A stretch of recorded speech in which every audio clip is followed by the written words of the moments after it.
তাসনিম যারা বা এই পন্থী যারা তারা কেন আসলে এনসিপি ছাড়লো, মানে জামাতের কোন আপত্তি আসলে কোথায় ছিল, আসল কারণ কি ছিল? এখন এটা তো তারা কেউ তো আর এটাকে এক্সপ্লেইন করে নাই। তারা কেউ ব্যক্তিগত কারণ দেখিয়েছে, কেউ বলেছে যে সাংগঠনিকভাবে তারা কার্যক্রম রক্ষা করতে চাচ্ছে না।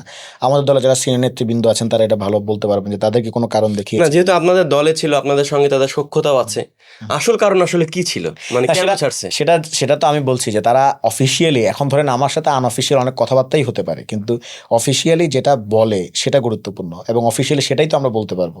তো অফিসিয়ালি আমাদেরকে আমি এমন কোনো কারণ দেখি নাই যে কোন কারণে তারা পদত্যাগ করছে। নাকি জামাতের নারী নীতি, পর্দা এগুলো নিয়ে আপত্তি ছিল? হতে পারে, সেটা তাদের নিজস্ব বিচার, নিজস্ব প্রস্তাবনা, তারা নিজেরা এটা বলতে পারবে। কিন্তু আমাদের আমাদের জোট থেকে তো, মানে আমাদের যে দল থেকে তো আমাদের জায়গা থেকে তো আমাদের সেই প্রোটেকশন ছিল। আমাদের দল থেকে তো আমরা সেই পলিটিক্যাল যে অ্যাটমসফিয়ার সেটা তো আমরা আলাদা করে রেডি করেছি। মানে আমাদের পলিটিক্যাল অ্যাটমসফিয়ার আর জামাতের পলিটিক্যাল অ্যাটমসফিয়ার তো এক না।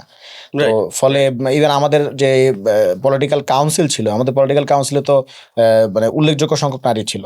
আপনার সামান্তা শারমিন ছিলেন, নাহিদা সরওয়ার চৌধুরী নিভা ছিলেন, Right. তাসনিম যারা ছিলেন, যেটা আপনি বিএনপিতেও পাবেন না। বিএনপির স্থায়ী কমিটিতে নারী আছেন শুধুমাত্র একজন, আপনি তাকে চেনেন কিনা সেটাও আমি জানি না। কিন্তু আমাদের পলিটিক্যাল কাউন্সিলে, যেটা হায়ার কাউন্সিল ধরা হয়, সেখানে 3 জন অনেকেই। নারী ছিলেন, 3 জনকে আপনারা চিনবেন।